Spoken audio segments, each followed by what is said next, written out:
It was one of the all-time great playoff performances. 56, and it's like he couldn't miss.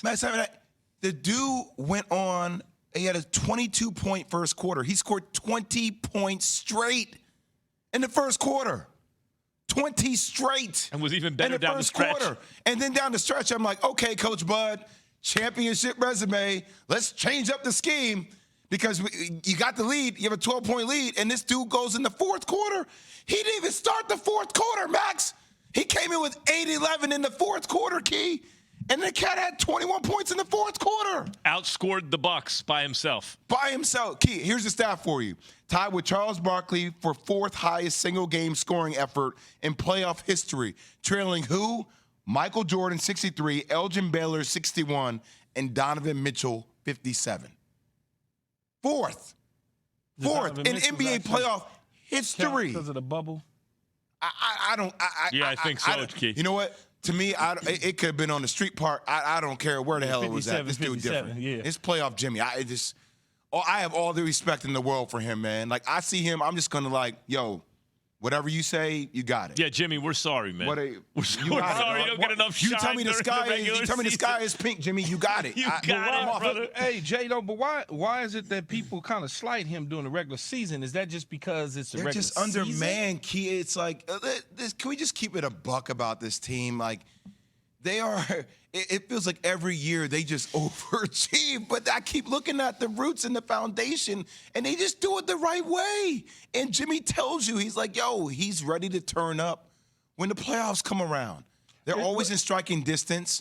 You had the same questions about Bam. I hear Miami Sports Talk Radio, it's same questions, right? Like Kyle Lowry is older, Victor Oladipo is going to come back into form, and here we are with them about to beat the Bucks if they can. I mean, I think the Bucks are going to win the next game, but I've been wrong. It's not so much. See, here's the thing, Key, to me.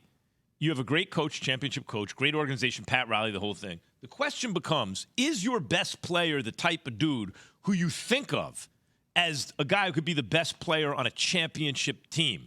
And I think we need to recalibrate the way we think about Jimmy Butler, because during the regular season, he looks like a dude where you're like, man, if I had another guy just as good as him, win maybe. A championship? I'm saying once the playoffs roll around, he looks like he could be the best player on a championship team to me. Well, you could, because you're putting too much. I think you put too much stock in the regular season when you're watching him, opposed to just saying, okay, once they get to the playoffs, we know he's going to turn up the heat. There's certain players in sports, when it matters most, they rise to the occasion. Yes. And he's one of those guys. And he's not, and correct me if I'm wrong, Jay, because you would know just based on your knowledge and watching it closely, he's not a rest guy, right? We're not dealing with a Kawhi situation where he's resting up to get to the playoffs. He plays for the majority part of the regular season. Yeah. And he played 41 minutes last night too, Key. Yeah, so every night. If you get this from a Kawhi Leonard on a consistent basis in the postseason, just like he was doing with Phoenix, he looked different. But Jimmy Butler doesn't do what Kawhi does in the regular season, so people automatically forget about what he really truly is. I mean, Key, so look. Kevin Love, let's go through it. 6 points. Bam Adebayo, 15 points. Gabe Vincent, 10 points. Max Strus, 0 points. Tyler Hero didn't play. Jimmy Butler, 56 points. 56 Who's points. the best two-guard in the NBA? I mean, you throwing out Jimmy Butler, Jaylen Brown. I mean, Jaylen Brown even a 2? Like, I guess he's a 2. Yeah, I think I think the answer is Jimmy Butler. It's Jimmy Butler. And Jaylen Brown's a very good playoff performer, right? But Jimmy Butler, man. I'm shocked. Like, I'm literally, I mean, it leads to questions about shit Giannis had played in Game 3 and that back injury with the way they smacked him in Game 2. You're like, okay, you think you have room. But now they find themselves down 3-1, the game going back to Milwaukee. I think Milwaukee wins that, but it's like, but Jay, if you're Miami, like, you just need one game. Even if he plays, like, he had a triple-double last night and still lost. And he looked fine. Looked good. It looked like Giannis. I just, Coach Bud, man, I'm like, yo, can we do something, please? Like, and I know I'm going to sit up here as a Tuesday morning quarterback and be like, you're not going to double team him. You're not going to give him any different looks, Key. And we're just going to play just one-on-one individual defense against Jimmy Butler the whole game. That's just what you're going to do? How good have these playoffs been, by the way, so far? We haven't even talked about Aaron Rodgers yet. We didn't even talk about Aaron Rodgers to the Jets yet. We're about to, but these playoffs. Why are you screaming? Because I'm hyped up, Keyshawn. I'm not LA. Jay, let me ask you something else now after this Butler performance. Going in, at least I thought there are 7 teams in the West and 3 in the East with a chance to win a championship, which is 10 teams, way more than most seasons. Do the Heat enter that conversation now? I'm still not ready to do that. Because Hero's hurt. I'm still not ready to do that. I'm sitting there looking at the Knicks being like, yo, man. The Knicks are live. The Knicks are live. Like, if the Knicks match up with the Heat, the Knicks could be – I mean, the Knicks or the Heat will have a chance to be in the Eastern Conference Finals, which leads into if the Celtics and then play Philly, one of those teams will be favored, but that goes to 7. They beat up on each other. You could be looking at the winner of the Knicks-Heat series finding a way to find themselves in the World Championship. Why are the Bucks 3 on the Caesars board and they down 3-1? What you say? To win it all. Why are the Bucks 3 to win it all plus 600? On Caesar Sports Books, and they're down 3-1. Because the Bucks have been top to bottom the best team in the but Eastern Conference. But they down to 3-1. Therefore, that tells me it's hard as hell to come back from 3-1. So why are they still favored like that to win it all? Because I think they're coming from they were the odds-on favorite. Maybe that's at the beginning. Maybe this is at the beginning of the playoffs. No, Key. This is now. This is now. In the beginning of the playoffs, they were the favorites to win it all. But can I tell you, they need to drop them out of it. They're not getting ready to even make the second round. Would any of us be surprised if the Bucks won 3 games in a row? No. Would you be surprised? No. Based on history, I would be. I still think they're the better team. He's averaging 36 on 63% shooting and 40% shooting from the three-point line. In the postseason. He basically turns into Michael Jordan in the playoffs. In the postseason he's a different player, but in the regular season where they vote on the All-Star, it seems to be that he's not doing in people's eyes the same sort of thing that he does in the postseason. That's probably why.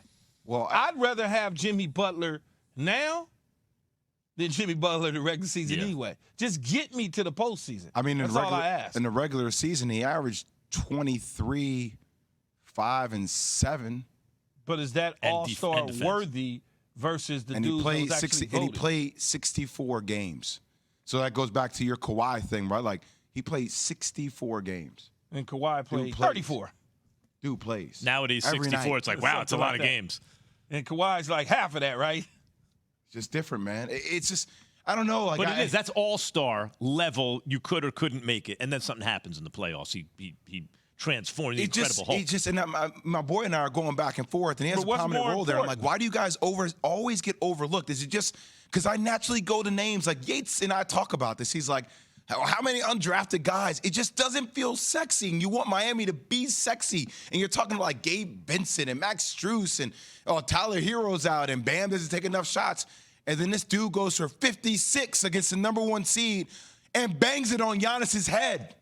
Banged it on GA's head. And you're like, Jimmy, again? Because plain old hard work's not sexy, right? It's like the dude that isn't I don't know. You know, there's always one guy in the school that just always shows up with the dopest girl. You're like, how? Well, let me tell you, Jay. Oh, I thought it was. Key didn't have that problem. I get it. I got it. No, I'm saying, you know what I'm saying, Key? I can't speak to that guy. I'm sorry. Like, is it personality? How are you doing it? Like, what's the secret code? That's Jimmy, man. He's, some guys, again, when they get to the postseason, they're different players in sports, right? It's like when you look at guys in other sports, when Tiger got to certain tournaments and down the stretch, he became just this different type of animal as a golfer. You look at tennis and Serena. When she got into the big tournaments, she just smashed everybody when people might get her in the little rinky-dink tournament because she's not really laser focused. And you look at Jimmy Butler, he turns up a notch in the postseason where in the regular season he's just, he's good, but he's not turning up like that. See, I once did this back in the day on New York radio, like Dante's Inferno, but levels of clutchness, right? So you got the guys like Mariano Rivera, the best closer of all time. How'd he do in the playoffs? 3 times better than normal. Very hard. Michael Jordan, the best ever, somehow raises his level. That's like the highest level. Then underneath that, you got guys who are normally all-stars. Key, I'll give you a dude like this from the Dodgers. Fernando Valenzuela. Among the best pitchers in the league most years, but he wasn't like, oh my, except for that rookie year, it was not like, that's the best pitcher in the NL. But he's, top 5 or 6, something like that. And then what happened when the playoffs came? Lights out. Oh, he was ridiculous. Lights out, right? Screwball crazy. 19 years old. El Duque with the Yankees, good pitcher regular season, but when Kurt Schilling, right? Madison Bumgarner just recently, right? If it's over for him. Just turn up in the postseason. Some guys. Jimmy Butler's one of them dudes. He's an all-star. He's not the best who ever did. He's just an all-star. And when the pressure's on, he turns into an all-time great. The dude's an all-time great when the pressure's on. And when you flip it on the flip side of things, these conversations come up for other people. They shrink when they get to the postseason. 100%. All right, Key, it's time to make the statement because I need to see it next game. I have to see it, and GA is my guy. I'm going to need the defensive player of the year to actually guard Jimmy Butler. Like every possession. It's time. If he's dropping 56 on you, I know game 4 coming back off the back injury, but we've talked about this when Giannis was playing against Kevin Durant, and it was like, all right, like here's the matchup. But the problem that you face, though, right, Jay, is that if you have him guarding him for the majority of the time, you now put Giannis in a position to get into foul trouble where you need him on the offensive end as well. What? No, I'm just saying. Look, man, tell me. I'm following your lead. I'm just it's you and I rapping. Like you and I, this is you and I in the locker room just kicking it. Yo, we down 3-1. I'm not going to talk to you in the locker room. All right, that's fine. I'm getting ready for the game. I'm going to tell you what we're going to do in the locker room because I'm the PG and you will be my strong power forward setting screens. So this I got to set the screen. Because you're a strong screen setter, man. Look at your frame. Look, this is what we're going to do, strong screen setter. Dylan Brooks. GA, you need to guard this man. He dropped 20 straight in the first quarter. He got a bang on you. He dropped 21 points in the fourth quarter. Didn't come in until 4 minutes into the fourth quarter with 8-11. I wrote it down, 8-11 in the fourth.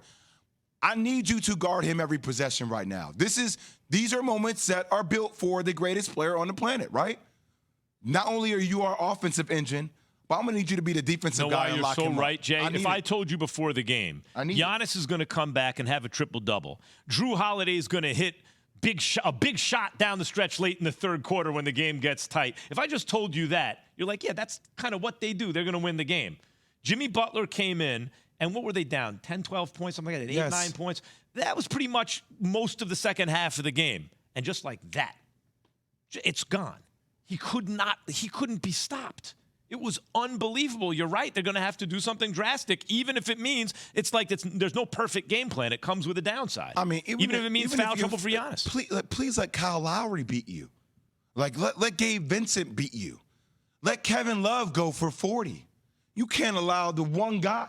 They're down. Bam Adebayo is talented, but we know he's not an aggressive shot taker. How long have we been talking about that as it relates to the Miami Heat? It's a one-man wrecking crew. It's that man right there who, you know what he kept saying last night? Yo, this is my Yep. Yo, this is my He said it like 9,000 times. Hey, Jay, he's also a pretty good point guard when he wants to be Jimmy Butler, though. Like, he can do a lot. This is like my house. This is my, you know what I mean? Thanks for watching ESPN on YouTube. For live streaming sports and premium content, subscribe to ESPN+.